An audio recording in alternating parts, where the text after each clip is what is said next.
नमस्कार साथियों, आपका हमारे YouTube चैनल जुगल टेक्निकल में हार्दिक स्वागत है। मैं जुगल राठौर। साथियों, इस वीडियो में हम बात करेंगे सुप्रीम कोर्ट का बड़ा फैसला आया है, जिसमें सभी शिक्षकों के लिए टीईटी जो है लागू कर दी गई है, यानी कि अनिवार्य कर दी गई है। जो सेंटर के कर्मचारी हैं या स्टेट के जो भी शिक्षक हैं, जिनके लिए सी टेट हो या टेट हो, जो राज्यों की टेट होती हैं, वो अनिवार्य कर दी गई हैं। तो इसको लेकर क्या है पूरी जानकारी, क्या है फैसला, पूरी जानकारी मैं आपको इस वीडियो में देने वाला हूँ। तो कंप्लीट पूरा वीडियो देखिए। और आप हमारे चैनल पे नए हैं और अभी तक आपने हमारे चैनल को सब्सक्राइब नहीं किया तो चैनल को सब्सक्राइब करें, बेल आइकन प्रेस करके ऑल पर जरूर क्लिक करें, क्योंकि ऐसी लेटेस्ट जानकारी मैं आपको लगातार देता रहता हूं। तो शुरू करते हैं। तो देखिए साथियों, सुप्रीम कोर्ट के द्वारा एक बहुत बड़ा फैसला लिया गया है, यानी कि जो सेवारत शिक्षक हैं उनके लिए अब सी टेट या टेट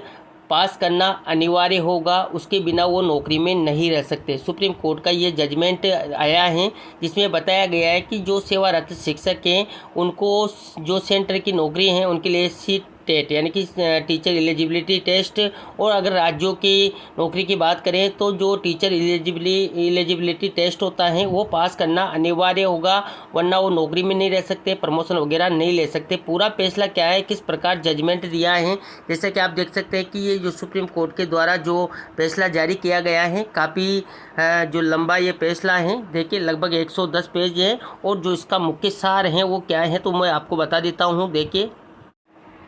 देखिए जो सुप्रीम कोर्ट का फैसला आया है वो सेवारत शिक्षकों पर टीईटी की प्रायोगिकता पर आदेश आया है, यानी कि जितने भी सेवारत शिक्षक हैं, चाहे वो केंद्र सरकार के हो या राज्य सरकारों के हो, उन सबके लिए जो टेट हैं यानी कि टीईटी हैं वो पास करना अनिवार्य होगा। अब देखिए जो केंद्र के कर्मचारी हैं यानी कि केंद्र सरकार के जो शिक्षक हैं उनके लिए सी टेट पास करना होता है उनको, और जो राज्य के कर्मचारी होता है उनके अपने स्टेट की जो टेट होती हैं, जैसे कि यूपी टेट हो या राजस्थान की बात करें तो रीट हो, आर टेट हो, यानी कि अलग अलग राज्यों में टेट की जो टीचर एलिजिबिलिटी टेस्ट होता है वो उनको पास करना होगा, यानी कि आने वाली भर्तियों के लिए हो या जो सेवारत शिक्षक है उनके लिए हो। तो इसको लेकर पूरा आदेश क्या है, पूरा फैसला क्या है, तो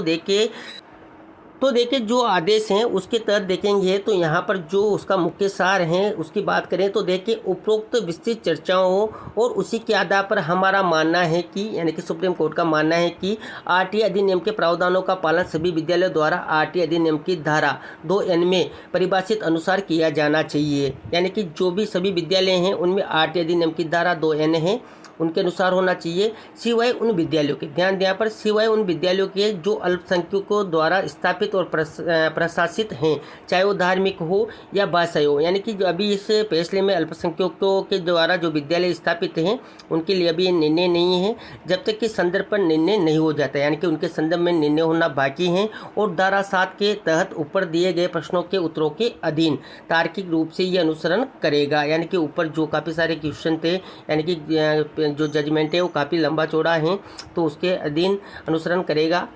इसमें देखिए सेवारत शिक्षकों उनकी सेवा की अवधि चाहे जो भी हो को भी सेवा में बने रहने के लिए, ध्यान दें, सेवा में बने रहने के लिए टीईटी उत्तीर्ण करना आवश्यक होगा, यानी कि उनको भी टेट उत्तीर्ण करना होगा। अगर केंद्र के कर्मचारी हैं तो सी टेट करना होगा, और राज्यों के कर्मचारी हैं तो जो राज्य की टेट होती है वो उत्तीर्ण करना अनिवार्य होगा। अब देखिए यहाँ पर बात करते हैं, हालांकि ध्यान दें यहाँ पर, हालांकि हम जमीनी हकीकतों के साथ साथ व्यवहारिक चुनौतियों से भी अवगत हैं। ऐसे सेवारत शिक्षक हैं जिनकी भर्ती आरटीई अधिनियम के लागू होने से बहुत पहले हुई थी, यानी कि आरटीई अधिनियम जब लागू हुआ था उससे पहले भी काफ़ी सारी शिक्षक भर्तियां हुई थी, और उनके शिक्षक सेवारत शिक्षक अभी भी हैं, और उन्होंने 2 या 3 दशकों से भी ज़्यादा सेवा की होगी। वे बिना किसी गंभीर शिकायत के अपनी पूरी क्षमता से अपने छात्रों को शिक्षा प्रदान कर रहे हैं। ऐसा नहीं है कि जिन छात्रों को गैर टीईटी योग्य शिक्षकों ने शिक्षा दी है, यानी कि जिन्होंने टेट पास नहीं किए हैं, ऐसे शिक्षकों ने शिक्षा दी है, वे जीवन में आगे नहीं बढ़ पाए हैं।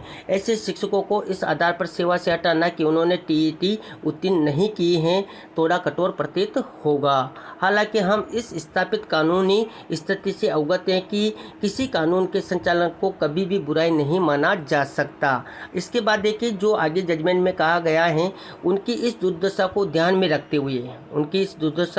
रखते हुए हम भारत के संविधान के अनुच्छेद 142 के तहत अपनी शक्तियों का प्रयोग करते हुए निर्देश देते हैं कि जिन शिक्षकों की आज की तारीख, यानी कि ये जजमेंट आया इस तारीख से तक 5 वर्ष कम सेवा शेष है, यानी कि आज की तारीख तक 5 वर्ष से कम सेवा शेष है, वे टीएटी उत्तीर्ण किए बिना, ध्यान दिया पर टीएटी उत्तीर्ण किए बिना सेवानिवृत्ति की आयु प्राप्त करने तक सेवा में बने रह सकते हैं। यानी कि जिनकी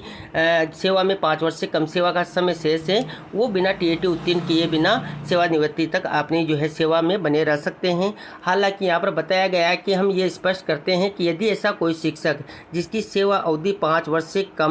कम शेष हैं पदोन्नति की आशंका रखता है, यानी कि जिनकी सेवा 5 वर्ष से कम सेवा शेष है लेकिन वो पदोन्नति की आशंका रखते हैं तो उन्हें टीएटी उत्तीर्ण किए बिना पात्र नहीं माना जाएगा। यानी कि उनका प्रमोशन अगर उनको लेना है और उन्होंने टीएटी पास नहीं कर रखी है तो टीएटी उनको उत्तीर्ण करना होगा। इसके बाद देखिए आगे जजमेंट में बोला गया है कि जहाँ तक आरटीआई अधिनियम के लागू होने से पहले भर्ती किए गए, ध्यान दें, जो आरटीआई अधिनियम के लागू होने से पहले भर्ती किए गए सेवारत शिक्षकों और सेवानिवृत्ति पर सेवानिवृत्त होने के लिए 5 वर्ष से अधिक का समय, यानी कि ऐसे सभी शिक्षक जो आरटीआई अधिनियम के पहले जो है भर्तियों में लगे थे और अभी उनकी सेवानिवृत्ति में 5 वर्ष से अधिक का समय है का संबंध है, उन्हें सेवा में बने रहने के लिए 2 वर्ष के भीतर ध्यान दिया पर 2 वर्ष के भीतर टीएटी उत्तीर्ण करना अनिवार्य होगा। यदि ऐसे शिक्षकों में से कोई भी हमारे द्वारा दी गई समय सीमा के भीतर टीएटी उत्तीर्ण करने में विफल रहता है तो उन्हें सेवा छोड़नी होगी, उन्हें अनिवार्य रूप से सेवानिवृत्त किया जा सकता है। ध्यान दें,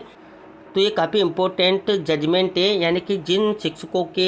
अभी 5 वर्ष से अधिक का समय है और उन्होंने टेट पास नहीं किए हैं तो जो समय सीमा यहाँ पर कोर्ट के द्वारा दी गई है उस समय सीमा में उनको टेट उत्तीर्ण करना होगा, नहीं तो उनको सेवा छोड़नी होगी या अनिवार्य रूप से उनको सेवानिवृत्त भी किया जा सकता है। और उन्हें जो भी सेवांत लाभ पाने का अधिकार है उसका भुगतान किया जा सकता है। हम एक शर्त जोड़ते हैं कि सेवांत लाभों के लिए अर्हता प्राप्त करने के लिए ऐसे शिक्षकों को नियमों के अनुसार सेवा की अहरक अवधि पूरी करनी होगी। यदि किसी शिक्षक ने अहरक सेवा पूरी नहीं की है, यानी कि जो भी नियमों के अकॉर्डिंग अहरक सेवा होगी उसमें कोई कमी है तो उनसे मामले पर उसके द्वारा अभ्यावेदन किए जाने पर, यानी कि उनके द्वारा कोई अभ्यावेदन यानी कि जो प्रस्तुत किया जाता है सरकार के उपयुक्त विभाग द्वारा विचार किया जा सकता है। यानी कि यहाँ पर जो भी कर्मचारी हैं जो भी अभ्यावेदन प्रस्तुत करेगा उसके अकॉर्डिंग विभाग जो भी फैसला लेगा उस पर विभाग विचार करेगा।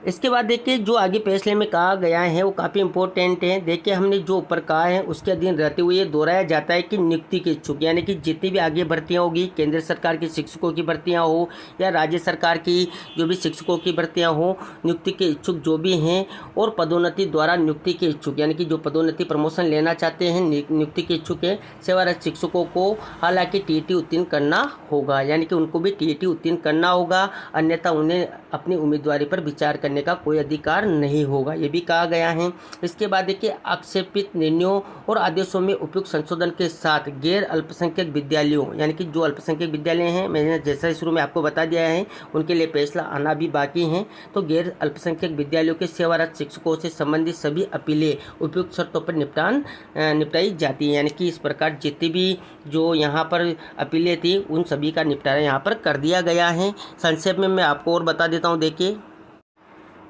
इसके बाद देखिए जो फैसला आया है इसको सार रूप में ऐसे समझे तो देखिए सुप्रीम कोर्ट ने सेवा में बने रहने के लिए शिक्षक पात्रता परीक्षा अनिवार्य कर दी गई है, यानी कि अब जितने भी शिक्षक हैं उनको अगर सेवा में बना रहना है तो शिक्षक पात्रता परीक्षा यानी कि टेट पास करना होगा। अगर राज्यों की बात करें तो राज्यों में जो टेट होती हैं टीचर एलिजिबिलिटी टेस्ट और सेंटर में जो सेंटर टीचर एलिजिबिलिटी टेस्ट होता है तो वो उनको पास करना अनिवार्य होगा। यहाँ पर देखिए तो अल्पसंख्यक संस्थानों पर उनकी प्रायोजिकता की समीक्षा एक बड़ी पीठ करेगी। सर्वोच्च न्यायालय ने यह भी कहा है कि जो अल्पसंख्यक संस्थान हैं और जिनमें जो शिक्षक हैं उनकी प्रायोज्यता यानी कि उनके जो टेट हैं उसको लेकर एक समीक्षा जो भी करेगी वो एक बड़ी पीठ करेगी। ये प्रासंगिक है कि राज्य अल्पसंख्यक संस्थानों के लिए, ध्यान दें, पर राज्य अल्पसंख्यक संस्थानों के लिए शिक्षक पात्रता परीक्षा टीईटी अनिवार्य कर सकते हैं और इससे उनके अधिकारों पर क्या प्रभाव पड़ेगा इस प्रश्न को एक बड़ी पीठ के पास भेज दिया गया है। इसके बाद देखिए सर्वोच्च न्यायालय ने सोमवार को फैसला सुनाया कि शिक्षण सेवा में बने रहने या पदोन्नति पाने के लिए शिक्षक पात्रता परीक्षा टीईटी अनिवार्य है। जैसा कि जो अंजुमन इसात ये तालीम ट्रस्ट बना महाराष्ट्र राज्य और अन्य राज्यों के जो ये केस था जिसका यहाँ पर फैसला आया है। इसके बाद देखिए, हालांकि न्यायमूर्ति दीपांकर दत्ता और न्यायमूर्ति ओस्टिक जॉर्ज मसीह की पीठ ने उन शिक्षकों को राहत दी जिनकी सेवानिवृत्ति आयु केवल 5 वर्ष शेष है और निर्देश दिया कि वे सेवा में बने रह सकते हैं। यानी कि ऐसे शिक्षक जिनके 5 वर्ष शेष हैं उनको सेवा में बने रह सकते हैं, ऐसा उन्होंने निर्देश भी दिया। न्यायालय ने कहा कि जिन शिक्षकों की सेवा अवधि 5 वर्ष से अधिक है उन्हें सेवा जारी रखने के लिए टीईटी उत्तीर्ण करना अनिवार्य है, अन्यथा वे सेवा छोड़ सकते हैं या सेवांत लाभों के साथ अनिवार्य सेवानिवृत्ति के लिए आवेदन कर सकते हैं, जैसा कि मैंने आपको आगे भी बताया है। उल्लेखनीय रूप से यह प्रश्न कि क्या राज्य अल्पसंख्यक संस्थानों के लिए टीईटी अनिवार्य कर सकता है, यानी कि जो अल्पसंख्यक संस्थान है उनके लिए टीईटी अनिवार्य कर सकता है राज्य, तो यह उनके अधिकारों को कैसे प्रभावित करेगा, एक बड़ी पीठ को भेजा गया है। और देखिए, न्यायालय ने तमिलनाडु, महाराष्ट्र सहित कई याचिकाओं पर यह निर्णय दिया जो इस मुद्दे से संबंधित थी कि क्या शिक्षण सेवा के लिए टीईटी अनिवार्य हैं। यानी कि तमिलनाडु, महाराष्ट्र सहित जितनी भी ऐसी याचिकाएं थी जो इससे संबंधित थी, तो उनके संबंध में ये टीईटी अनिवार्य का उन्होंने जो है यहाँ पर फैसला लिया है। इसके बाद देखिए, राष्ट्रीय अध्यापक शिक्षा परिषद एनसीटीए ने 2010 में किसी स्कूल में, ध्यान दें पर किसी भी स्कूल में कक्षा 1 से 8 तक के शिक्षक के रूप में नियुक्ति के लिए पात्र व्यक्ति के लिए कुछ न्यूनतम योग्यताएं निर्धारित की थी। इसके बाद एनसीटीए ने टीईटी लागू किया, यानी कि 1 से 8 तक जितने भी शिक्षक लगते हैं उनके लिए जो योग्यता निर्धारित की थी एनसीटीए ने, उसमें टीईटी लागू किया था। टीईटी यानी कि जो टेट हैं, यानी कि राज्यों में जो राज्यों के अकॉर्डिंग टेट होती हैं, हो सकता है अलग अलग राज्यों में उनके नाम अलग अलग हो सकते हैं, जैसे कि यूपी टेट हो सकता है, राजस्थान की बात करें तो आर टेट हो सकता है, रीट हो सकता है। राजस्थान में भी काफ़ी सारे साथियों के लगातार मुझे कमेंट मिल रहे थे कि सर हमने तो रीट पास किए हैं तो टीईटी अलग से पास करना होगा क्या, जैसे कि आप यहाँ पर कमेंट भी देख सकते हैं, काफ़ी सारे साथियों के अलग अलग मुझे कमेंट मिल रहे थे। तो मैं उनको बता दूँ कि 2011 में जो फर्स्ट टाइम पे जो टेट आर टेट के नाम से हुई थी, इसके बाद रीट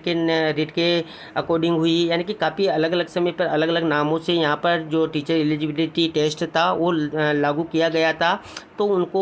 यहाँ पर घबराने की ज़रूरत नहीं है, उनका टेट क्लियर हैं। और जो सेंटर के कर्मचारी हैं जिन्होंने सी टेट पास की हुई हैं उनको भी कोई दिक्कत नहीं है, लेकिन ऐसे कर्मचारी जिन्होंने टेट पास नहीं किए हैं उनके लिए ये लागू होता है, तो उनको टेट 2 वर्ष के अंदर अंदर करना होगा। अब ये राज्य सरकारों और केंद्र सरकार के ऊपर डिपेंड करेगा कि वो उस फैसले को किस प्रकार लागू करवाते हैं। जो ये फैसला आया है टेट को लेकर, जो सेवारत शिक्षक हैं या आने वाले जितने भी शिक्षक हैं उन पर टेट किस प्रकार जो है लागू रहेगा और किस प्रकार वो फैसलों का जो है यहाँ पर पूरा जो है समीक्षा करेंगे, किस प्रकार उनके जो ये फैसला लागू होना है शिक्षकों पर, उसके लिए वो क्या क्या निर्णय लेंगे, ये आने वाले समय में हमें देखने को मिलेगा।